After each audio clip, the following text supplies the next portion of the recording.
Michael Schumacher's struggle laid bare after tragic accident. Before Michael Schumacher was the greatest driver of his generation, and possibly ever.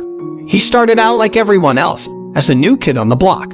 The phone legend grew up idolizing Senna, a three-time world champion and one of the smoothest operators to ever grace a track, still revered to this day in racing circles around the globe. Just a handful of years before Schumacher was lining up on the grid alongside Senna, he had posters on his bedroom wall of the Brazilian superstar who won world titles in 1988, 90, and 91. He wasn't alone. Everyone looked up to him. Senna, former phone supremo Bernie Ecclestone says in SC Schumacher, the new Netflix documentary set to be released next week. If you suddenly started in the same thing, you wanted to be him. From humble beginnings in Germany, with his working-class family, Schumacher graduated to the pinnacle of racing in the early 1990s, and suddenly he wasn't just admiring Senna from afar, he was fighting him for a place on the podium. Schumacher enjoyed plenty of rivalries during his illustrious career, but his early days were defined by his battles with Senna.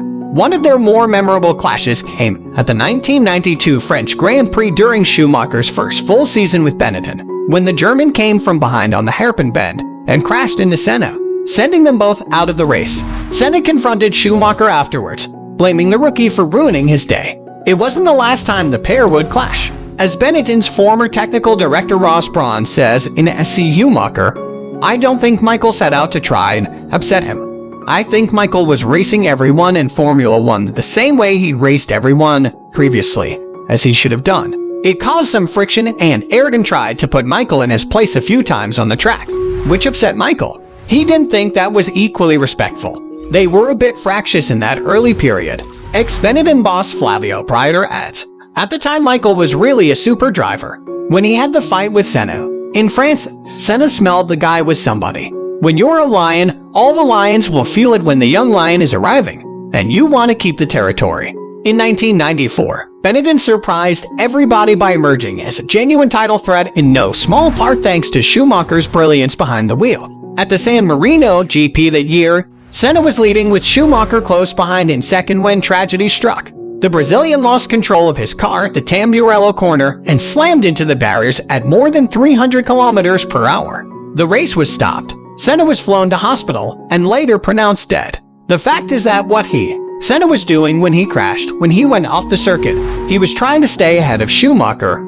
Sports writer Richard Williams says in the documentary, which features insights from those who knew Schumacher best and never before seen archival footage, including interviews with the man himself. In the doco, Schumacher reflects on that horrific day and the weeks that followed. He'd seen similar crashes before where drivers walked away with just broken bones and bruises, so couldn't wrap his head around what happened to Senna.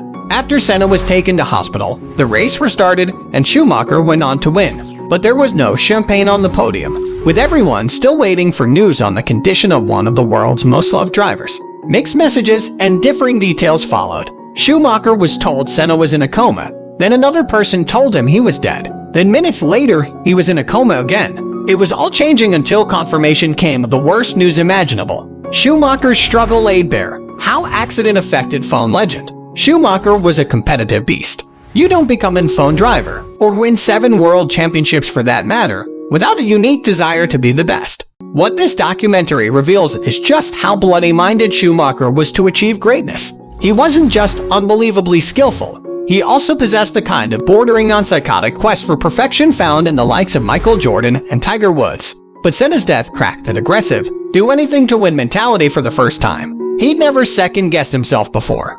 But being so close to tragedy forced Schumacher to confront his own mortality. The worst was really the 2 weeks after this, once I had to accept that he is dead. This was just something crazy, a young Schumacher says in the documentary.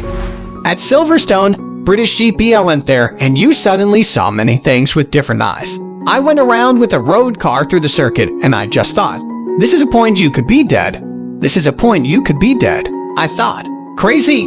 You always tested here. You always raced here. But there are so many points you can crash and be immediately dead. That's the only thing I was thinking of. I didn't know the situation. If I was going to be in the race car, I wasn't sure. Can I drive without thinking that, or am I going to drive always thinking now, you can be dead here. If you go off here, it's going to be bad. That was something very strange. Schumacher's wife Corinna noticed a definite change in her husband as he struggled to overcome the sense of fear he'd never experienced in a car before. We asked ourselves how it could have happened, and Michael really asked himself if everyone was acting correctly. She says, "It was really difficult. It was a real struggle for him, but he was a master at blocking things out. He was able to focus so intently on whatever he was doing that he blocked everything else out. So I think that mentally he's very strong. It's something he just has. Extremely strong. He still shows me every day just how strong he actually is." Tragically, that wasn't the only accident that rocked Schumacher. The 52-year-old hasn't been seen in public since suffering a near-fatal brain injury while skiing in the French Alps in December 2013, and details of his condition remain scarce. Corinna has promised to protect Schumacher's privacy, and said in the documentary he is different as she broke down in tears discussing the incident in more depth than she ever has publicly.